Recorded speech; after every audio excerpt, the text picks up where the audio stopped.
Muy buenos días a todos los compañeros, a la profesora y a todos. Mi nombre es Veniero Giancarlo Vitondo y quiero hacer mi exposición de lo que he estudiado. Arranco. Concepto de persona, de etimología. El origen de la palabra persona es antiguo y diverso. Se deriva del latín persona, que significa máscara, actor, de actor, personalidad o persona. A su vez, el término latino viene del etrusco perso, que se basa en el griego prosopon. Segundo, la clasificación de las personas según los romanos. Las personas en el derecho romano se dividían en dos grandes categorías: personas naturales, físicas, humanas, libres y esclavos. Las personas naturales o físicas eran los seres humanos y distinguían entre las personas libres y los esclavos, que carecían de derechos y eran considerados cosas. ¡Qué broma!, ¿no? Personas jurídicas, morales o colectivas. Las personas jurídicas o morales eran los entes creados por el derecho para fines colectivos. Las personas jurídicas podían ser públicas o privadas, según su origen y finalidad. El concepto de persona moral se refería a una entidad que simboliza un propósito o una idea, como la iglesia o el Estado o una fundación.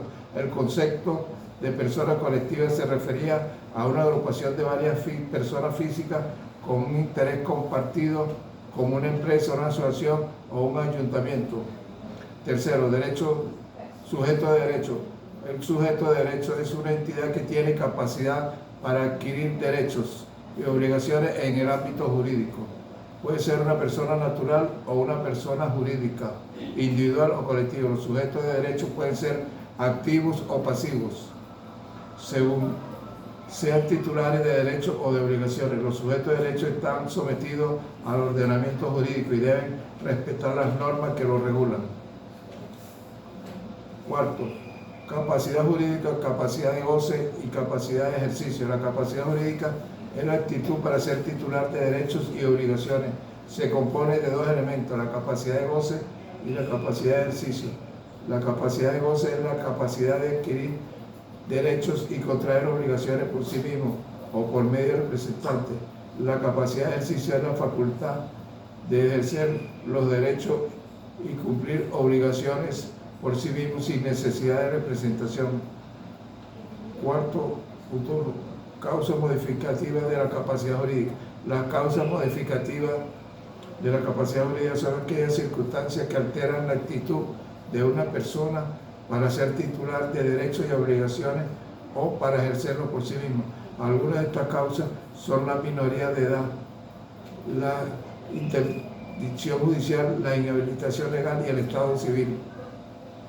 Requisitos relativos de la existencia humana, elementos requeridos por los romanos para que se pueda considerarse existente el hombre. Los requisitos relativos a la existencia humana son aquellos elementos que los romanos consideraban indispensables para que una persona fuera reconocida como tal.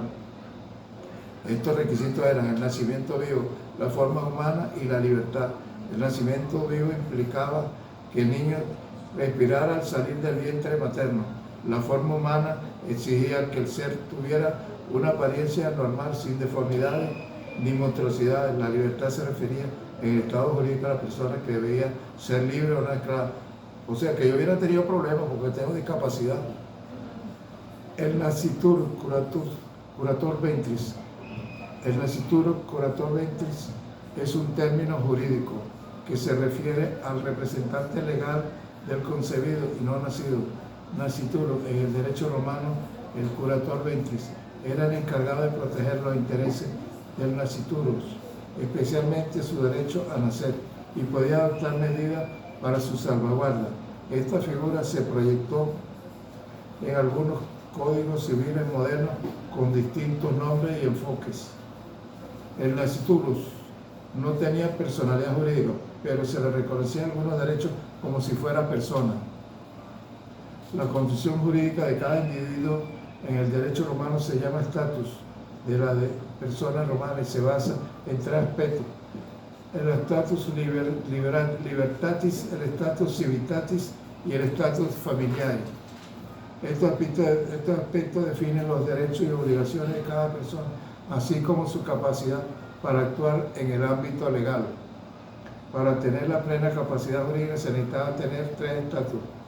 Estatus libertatis, la condición libertad de esclavitud o de una persona determinada por el estatus libertatis. Régimen de la esclavitud. El régimen de la esclavitud fue un sistema económico basado en la explotación de personas que eran consideradas propiedades de ciudadanos y no sujetos de derecho. Causas.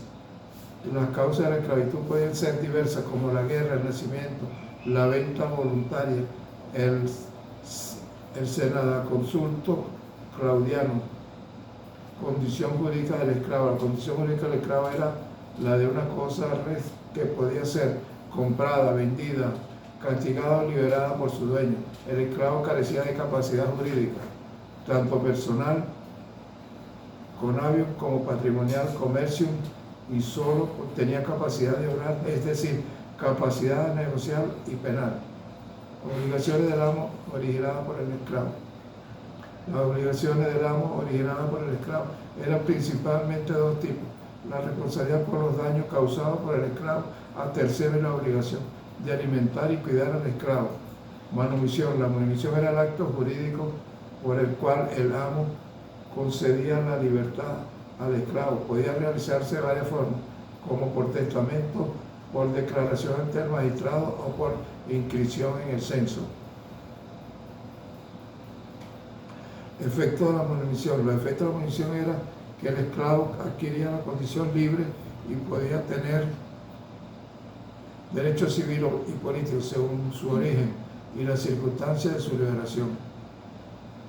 Derecho de patronato.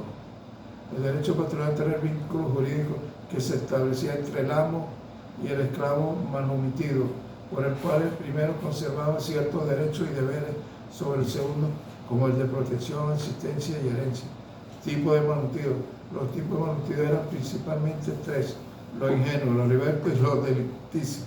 Los ingenuos eran los que habían nacido libres o habían sido liberados antes del nacimiento. Los libertos eran los que habían sido liberados después del nacimiento y tenían derechos civiles, pero no políticos. Los delicticios eran los que habían sido condenados a muerte o vendidos al extranjero o luego liberados y tenían una situación jurídica y precaria. Status civitatis. La condición de ciudadanía romana se determinaba por el status civitatis, régimen de los ciudadanos romanos. El régimen de los ciudadanos romanos era un conjunto de normas que regulaban la adquisición, la pérdida y la condición jurídica de los miembros de la sociedad civil romana.